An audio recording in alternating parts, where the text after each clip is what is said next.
गीता का 8वें अध्याय का 5वां श्लोक के अनुसार आपने कोट किया है, अंतकाले च मामेव स्मरण मुक्त्वा। आखिरी समय में जो मेरा स्मरण करे, तो फिर तभी करो ना, फिर अभी भी क्यों करो। आपने कहा, दूसरा आपने दिया मुझे प्रमाण 7वें का 23वां श्लोक दिया। बहुत आपने मेहनत करी है और बड़ी अच्छी बात है। ये श्लोक आया है, अंतवत्तु फलम तेषाम मदभवत्यल्पमेधसां देवान देव्यो जो यान्ति मदभक्ता यान्ति माम्। तुच्छ बुद्धि वाले देवताओं का आराधन करते हैं। जो जिस देवता का आराधन करके जो फल चाहता है, अंतवतः माने वो फल अंत वाले होते हैं पर उन्हें मिल जाते हैं, तो देवताओं को पूजन करते हैं जो वो देवताओं को प्राप्त होते हैं। और जो मेरे भक्त हैं मद भक्ता यान्ति, जो मेरे भक्त हैं वो मुझे प्राप्त होंगे। हाँ, इस हिसाब से तो देखे, जो लोग फिर शनि को पूजते हैं वो उनको शनि ही प्राप्त होंगे, नहीं? क्योंकि भगवान कह रहे हैं ना, जो जिसको पूजेगा वो उसी को प्राप्त होगा। तो जो शनि को जाके पूजते हैं वो शनि जैसे ही हो जाएंगे। शनि का स्वरूप मालूम, शास्त्र में जो उल्लेखित है वो ये है, ऐसा कहते हैं कि शनि के से संबंधित कोई दान करना हो तो कहते हैं शनि जैसे व्यक्ति को दान करो। हाँ, तो शनि जैसा व्यक्ति कौन होगा, थोड़ा सुनो। सूखा हुआ शरीर हो, हड्डियां दिखती हो, रंगत काली हो, चमड़ी मोटी हो, बाल सूखे और उजड़े हुए हो, आंखें धसी हुई हो, और थोड़ा लंगड़ा के चले तो और भी अच्छा। एक्चुअली मैंने ये शास्त्रगत बात बोल रही हूं मैं। शास्त्र में ऐसा कहते हैं, ज्योतिष में दान का बड़ा महत्व माना गया है। वो कहते हैं कि अगर कुछ अवरोध है, या तो जप करे या तो दान करे। दो बात बोली गई। पराशर और शास्त्र दो चीजों को कहते हैं। रेमेडीज के नाम पे एक्चुअली पराशर तो कुछ भी नहीं कहते हैं, लेकिन फिर भी कहीं कहीं जो थोड़ा कहो कि लोगों को सांत्वना देने के लिए और मन को ठीक करने के लिए, तो उन्होंने कहा कि यथासंभव दान करे और मंत्र करे। रत्न पहने ऐसा तो कहीं उल्लेख किसी शास्त्र में नहीं। लोग सब पहने। तुम्हें ये नहीं पता, थोड़ा विषय से हट रही हूं पर फिर भी कहती हूँ।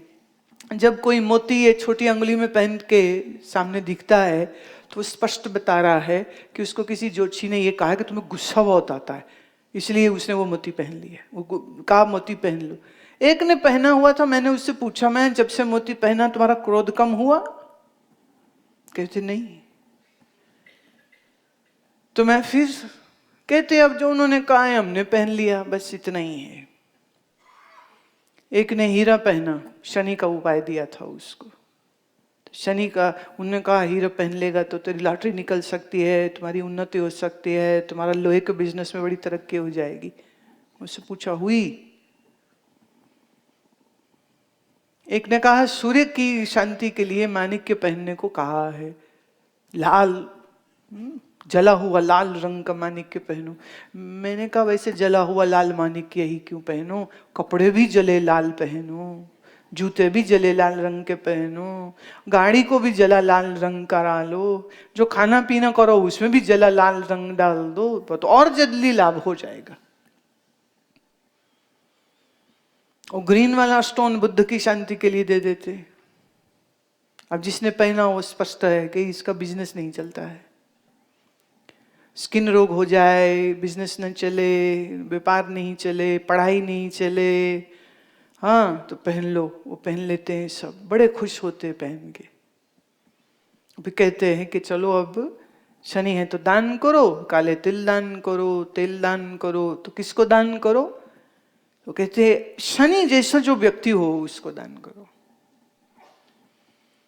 और यहां कृष्ण बड़ी खतरनाक बात कह रहे, जो जिसको भजेगा वो उसी को।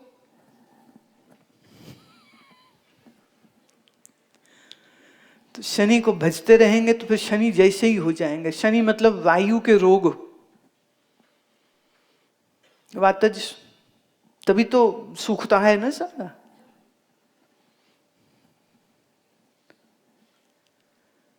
किसको स्मरण करेंगे इसका भी थोड़ा ध्यान करना चाहिए। वो कहते नहीं, ऐसा है कि लोग कुछ दान दक्षिणा करते नहीं है, खाया पिया पशु की तरह, और कोई दान दक्षिणा, नो पुण्य कर्म, they don't want to do, they don't want to give anything. तो कहते चलो अभी तो ये फंसा हुआ है तो फंसी में इसे दान करवाओ। तो अच्छा ज्योतिषी होगा तो वो ये नहीं कहेगा कि मेरे को दो, वो कहेगा योग्य व्यक्ति को दो। तो शनि में जो बहुत गरीब है, जो बहुत बीमार है, जो बिल्कुल लाचार है, जिसकी हालत बड़ी खराब है, शरीर से जो अपंग है, कहा उसको दान दियो। और एक बड़े अच्छे ज्योतिषी का ये कहना था, कहते देखिए जैसे पूजा का मतलब क्या हुआ, बोले जब आप पूजा करते हो ना, किसकी पूजा करते हो? बोले भारत में जब कोई अतिथि घर आए तो हम उसकी पूजा करते हैं। पहले होती थी, जैसे हम लोग जाते किसी घर, हमें तो आज भी लोग तिलक लगाते हैं, नहीं तो ये तिलक हर व्यक्ति को लगता था, जो आए किसी के घर उसको तिलक, स्वागत होता है। अब कह रहे हैं आप शनि को तिलक कर रहे हो, शनि की पूजा कर रहे हो, तो मैंने उसे घर बैठाना है क्या तुमने? और जिसे आप ना चाहो तो उसको आप इतना मान सम्मान नहीं देते हो कि भैया दूरी रहो तो अच्छा है, ज्यादा खुश मत रहो। ऐसे पाप ग्रह बोलते हैं हम, बट अध्यात्म की दृष्टि से देखें तो बिल्कुल कहानी बदल जाती। कहानी ये कि शनि की दशा आवे, देखिए बड़ी सुंदर बात बोल रही हूं मैं, पर खतरनाक भी है ये। कैसे? शनि की कंटक दशा चले तो बंदे का घर छूटता है। अब ये अच्छी बात है कि बुरी, डिपेंड करता है। घर से ममता है तो बड़ी बुरी बात है, और घर से ममता नहीं है तो बड़ी अच्छी बात हो गई, घर छूट जाता। शनि मतलब वैराग्य है, शनि मतलब त्याग है, शनि मतलब तपस्या है, शनि मतलब जस्टिस है। How can that be bad? पराशक्तियों के मारे हुए लोग शनि की दशा है तो रोते हैं, राहु किया है तो रोते हैं, केतु किया है तो रोते हैं, शुक्र की बड़ी इंतजार करते, शुक्र की दशा लग गई तो बड़ा फायदा हो जाएगा। तो मैं ये नहीं मालूम, शुक्र मारक होता है, धन देता है पर मृत्यु भी वही देता है, ज्योतिष ये कहता है। शादी कराता है तो अडल्ट्री भी यही कराता है। तो कैसे अच्छा हुआ? माने अच्छा वाला पति था, लगी शुक्र की दशा, बैठा था दूसरे घर में, मैलेफिक से एस्पेक्टेड था, अच्छा वाला पति लगा घूमने जनानियों के पीछे। बताओ क्या अच्छी बात हुई इसमें? खैर अब वापिस अपने श्लोक पे आते हैं। ज्योतिष विषय अपने आप में बहुत जबरदस्त है, लेकिन वो एक बिल्कुल अलग विषय है, हमारा इस समय वो विषय नहीं है। जिसको आप भजते हैं आप उसी को प्राप्त होते हैं, सच, बिल्कुल सच, अक्षरशः सत्य। पर इस श्लोक में वो ये तो नहीं कह रहे कि सिर्फ आखिरी समय में मेरा स्मरण करना। और जिसका मन चंचल है, और आप कहते हैं कि मन की चंचलता की वजह से ध्यान नहीं हो पाता, तो प्रभु जी अगर चंचलता की वजह से ध्यान नहीं हो पाता है तो ध्यान भगवान का भी कहां से होगा फिर? अगर एकाग्रता ब्रह्म ज्ञान के लिए आवश्यक है तो भक्ति के लिए भी नहीं जरूरी। और सच बात तो ये है, देखिए तुम लोग भक्ति के नाम पे भी ठगती करते हो। भक्ति ठगती मालूम कैसे?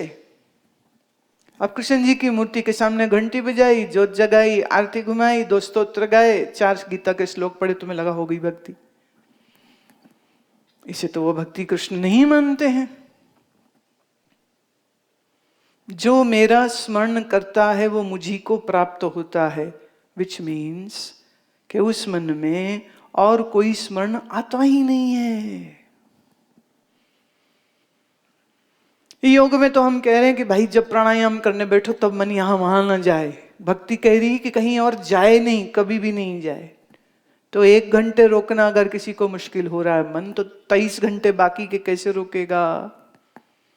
तो ये एक बिल्कुल व्यर्थ का एक विचार है लोगों के अंदर कि ब्रह्म ज्ञान मुश्किल है, वेदांत मार्ग मुश्किल है, भक्ति बड़ी सरल है। भक्ति मालूम क्या मांगती है तुमसे?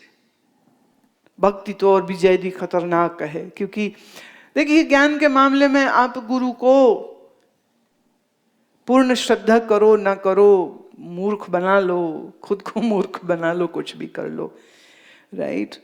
लेकिन जहां बात आई भगवान के भक्ति की, तो वहां उस भगवान की भक्ति में पहली बात तो ये कि आप कैसे धोखा दोगे उसको जो तेरे ही अंदर बैठा है। हर घड़ी हर पल अगर उसका स्मरण मुझे रहे तो फिर किस समय तुम गड़बड़ वाला काम कर पाओगे? किसी भी समय में नहीं कर पाओगे। अब यहाँ शिविर में आए हो, शिविर का, आश्रम का, हमारा सबका लिहाज करके तुम सब टाइम बेस्ड स्केड्यूल के अनुसार काम कर रहे हो। घर में करोगे ऐसे ही कि करते हुए आए हो ऐसे ही घर से? नहीं कर रहे थे, एब्सोल्युटली नॉट। तो गुरु के सामने तो फिर थोड़ी शर्म खा रहे हो, भगवान के सामने तो तुम बिल्कुल बेशर्म हो जाते हो। मतलब यहां तो लिहाज हो रहा है, यहां तो थोड़ा ख्याल भी हो रहा है, फिर वातावरण ऐसा है, सब उठ रहे हैं, सब उठ रहे हैं तो आप भी उठ रहे हो, सब आसन करे तुम कर रहे हो, सब बैठते हैं, सब लंगर खाते हैं एक समय पर, ठीक समय। अब घरों में मेरे को पता है लोग 10 बजे रोटी खाते हैं रात की, 12 बजे सोते हैं। यहाँ आप 7 सवा 7 खत्म। सुबह के नाश्ते लोगों के 11 बजे होते हैं। यहाँ आप देखिए कितने सुंदर डिसिप्लिन हो जाते हो। प्रश्न ये है कि क्या भगवान इसी ऋषि चैतन्य आश्रम में है हमारे साथ साथ और इस आश्रम के बाहर नहीं है? है तो वहां भी, पर यहां अनुशासन हो रहा है, वहां तो होता नहीं। और भक्ति मार्ग के लिए सबसे प्रथम बात भगवान ने जो कही है, पहली बात, यो मामेव सम्मूढ़ो जानाति पुरुषोत्तमं स सर्वविद भजति मां सर्वभावेन भारत। कृष्ण कहते हैं कि भैया मोह रहित होए मनुष्य पहले और मुझे पुरुषोत्तम जाने। ये भक्ति की है रीति। पहला मोह रहित हो, दूसरा मुझे पुरुषोत्तम जानो, तीसरा सब ओर से सिर्फ मेरा ही भजन करो। और किसी को भजन मतलब याद करना, और किसी को याद न करो, और किसी का स्मरण नहीं होना चाहिए।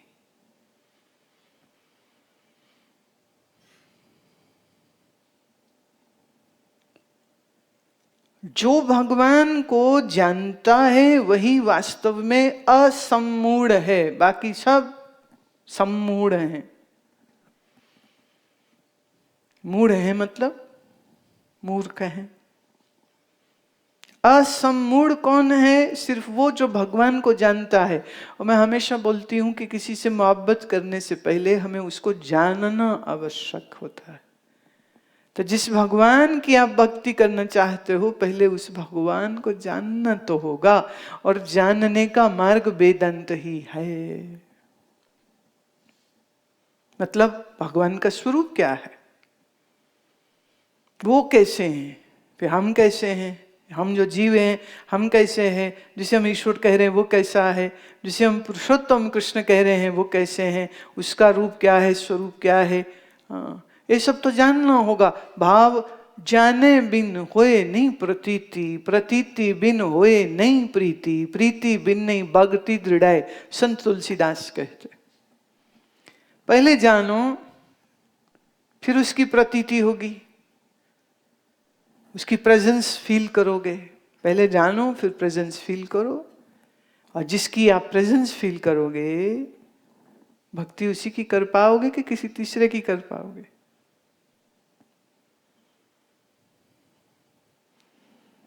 अंत काल में, अंत समय में जो मुझे स्मरण करेगा। नाउ लेट्स सी, इस समय आपके मन में किसके स्मरण चलते हैं, किसकी याद आती है? थोड़ी देर के लिए आज 1 आध घंटे को अकेले बैठ जाइएगा, कुछ पढ़िए नहीं, कुछ सुनिए नहीं, बस अपने मन को देखिएगा कि मन में क्या विचार आते हैं और कैसे कैसे विचार आते हैं और किसकी किसकी याद आती है। तो लाखों विचार दुनिया के तो आते होंगे, भगवान का तो एक बार भी नहीं आने वाला, क्योंकि जाने बिन हुई नहीं प्रतीति। जिसे जानते नहीं उसे, उसकी प्रतीति नहीं, जिसकी प्रतीति नहीं उससे प्रीति नहीं, जिससे प्रीति नहीं उसकी भक्ति कैसे करेंगे?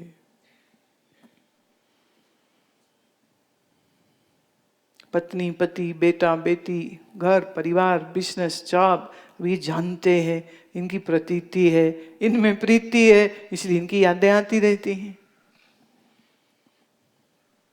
याद करनी भी नहीं पड़ती, ऑटोमेटिकली आती रहती। और इतनी आती इतनी आती इतनी आती कि बाकी सब भूल जाता है।